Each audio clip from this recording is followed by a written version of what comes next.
want to welcome everybody to the Oregon Fly Fishing Blog, brought to you by Caddis Fly Shop in Eugene, Oregon.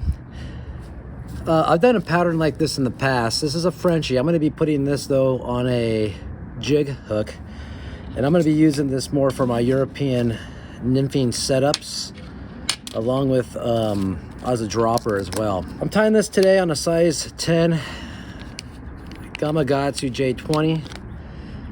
Great hook, very strong hook. Oregon size 10, size 12s. As we get into the Sierra Nevada, those streams where I'm from, I would be tying this in size 14s. Once you get up to the 10s, it's a little big for the Sierra Nevada in my opinion. This is a very, very effective pattern on the McKenzie. Very effective on the Willamette, especially the upper Willamette. And traditionally I've been using CDL tail, but I'm just going to use a little crystal flash today. That's it. And let's get started. Like I say, the materials, J20 Gamakatsu. I'm using 5/32 metallic light pink hairline slotted tungsten beads. I'm going to be using a little bit of lead today as well, just to kind of lock in that bead. I'm just using 0.015 lead. Please try to use lead free if you can. This is all I have.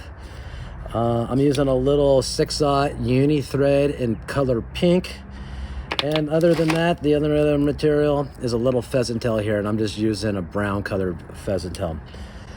So I'm gonna start by sliding my hook into the small hole first of the tungsten bead, and I'm gonna get that securely into my vise.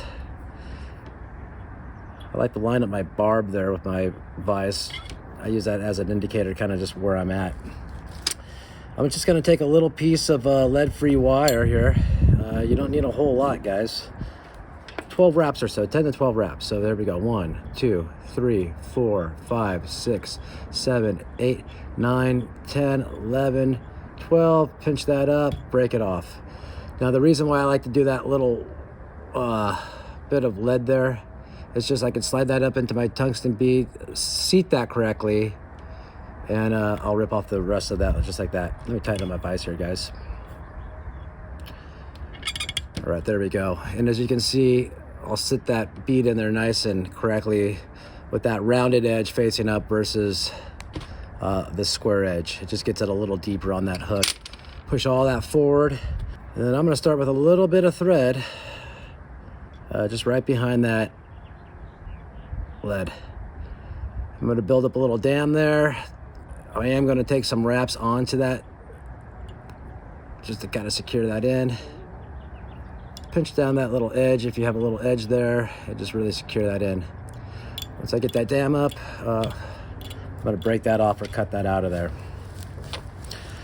All right, I'm going to bring my thread all the way back to the barb right there.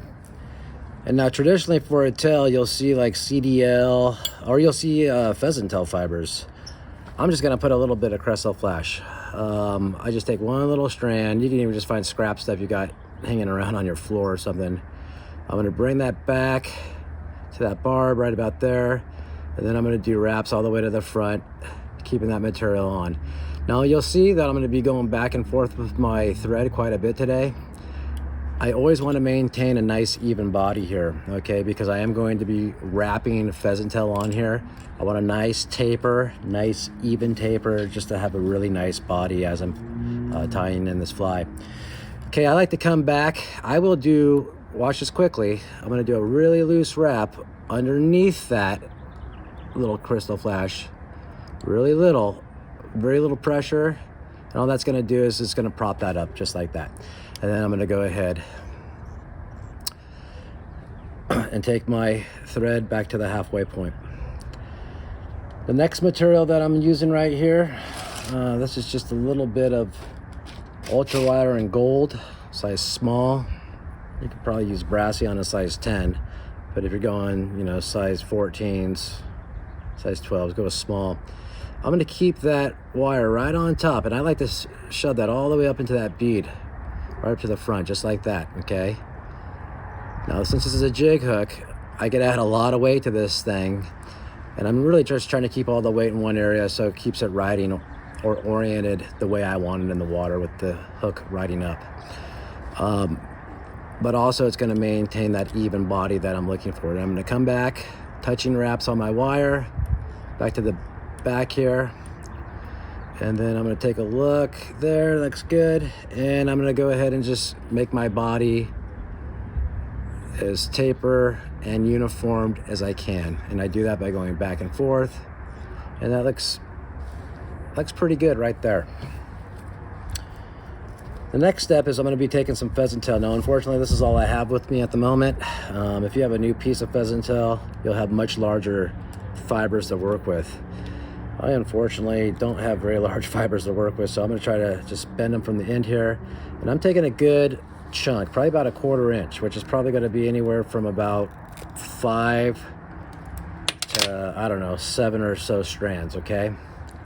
Now, the tips of these are extremely fragile. You could cut them out of there if you want, but once again, I'm looking for that tapered body. I'm just going to do a really loose wrap, kind of pull them forward, and then I'm going to go ahead and take those to the rear. And I'm going to stop right on that hook point right there where I've been stopping with the crystal flash, the wire, and everything else. And then I'm going to start doing a little harder wraps all the way to the front. And as you can see, I have a little bit of pheasant tail right there sticking out. It's okay. That's all going to get locked down as I come to the front here. And as I get to the front, some really nice wraps here to lock it in. Now I'm going to be counter wrapping this because I want this fly to last. If I had glue, I would put a little dab of super glue right here, or Zap-A-Gap or something, cement, you can use it all. That's going to keep these fibers from breaking so easy. I don't have glue, but that is something I would do on this fly, okay? Just Zap-A-Gap works great. I'm going to kind of pull all of this, and then I'm going to use my rotary function. I just find it a little bit easier, and I'm going to be very careful on those first few wraps, but I'm doing touching wraps, kind of getting my bobbin out of there. If you have a cradle, you can use that. But I'm just doing touching wraps, and I'm going to take these all the way to the bead. If I need to stop to readjust, you can pinch here, hold your fibers, and as you can see, I can let go with the other hand. I wanted to see how much I had left, so that's a good trick. Just pinch it there with your opposite hand. Keep coming forward all the way to the front to about there, and then I'm going to do very, very good locking tight wraps. 3 or 4 over, pull it back, sandwich that in there. Then I'm going to get in there with some nice sharp scissors and cut that out of there. Now, pheasant tail fibers are extremely fragile. They're not as fragile as peacock, but they're fragile. That's why I would have glued this, that I had glue.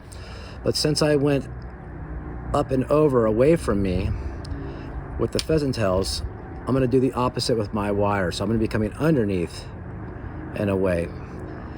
And I'm just going to do a couple of nice wraps, probably about 4 to 5. There's 2, 3, 4, out on 5, right behind the bead. And I'm just going to tie this in like I normally would. I'm not going to be switching the direction of my thread or anything, and I'll tell you why. It's because after a good 4 to 5 wraps, I'm going to pinch that back again, and by me pinching that back and really locking that in there, that's not going anywhere. If you throw a little bit of glue in there, that is definitely not going anywhere. Then I'm going to take my thread, and I'm going to come back about a bead's width. Not quite, but here's a bead's width coming back. And what I'm doing is I'm locking all those fibers down along with that bead to about right there. And then the last step is I'm just going to do a little dubbing head. I am going to be waxing this thread up. I'm just using a little bit of this super tacky stuff. Any wax will work. And then I'm going to be using some Senya's Fusion Dub. He has this really cool color that I just love. It's pink, just a pink. And you don't need a whole lot, but this is Senya's Fusion Dub. And I even mixed in a couple of colors just because I have a bag of this stuff like so. And there's darker pinks, there's lighter pinks. This is kind of the lighter pink. I don't know, I guess I would call it shrimp pink. I don't know. But I'm going to take my thread and just with just a little bit, I'm just going to go ahead and make myself a noodle about 1.5 to 2 inches in length. I'm going to dub that on there pretty tight too, okay? And then all I'm going to do is I'm just going to give it a little color, like so. I'm gonna get a little more of that dub on there. Just a little bit more. And if you're putting on dub and you're kind of frustrated, I will tell you the fusion dub goes on really easy. You can also use ice dub. That's another dub that I think is easy to work with. And as you can see, I'm just gonna spice that up. But the key to dubbing is putting it on in small quantities at a time until you really get the hang of it, okay? Once I have that little color, I'm gonna do 2 whip finishes. You can even give this a hot spot if you wanted to put like a little bit of red thread there. You could do that. A little bit of purple would be cool. Even orange, I think, would be neat. But I really like this light pink bead. For some reason, trout just crush it. I don't know if they think it's an egg or what, but light pink, metallic light pink. And give that a little bit of head cement there.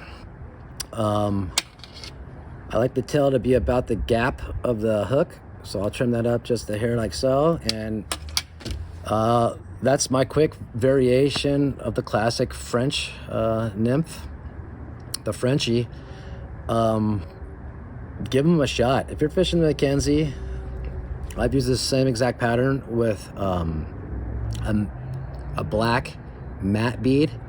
Crushes it, man. I was out with Justin. I've been out with Bryson from the shop. That black bead crushes it. However, so does this pink bead.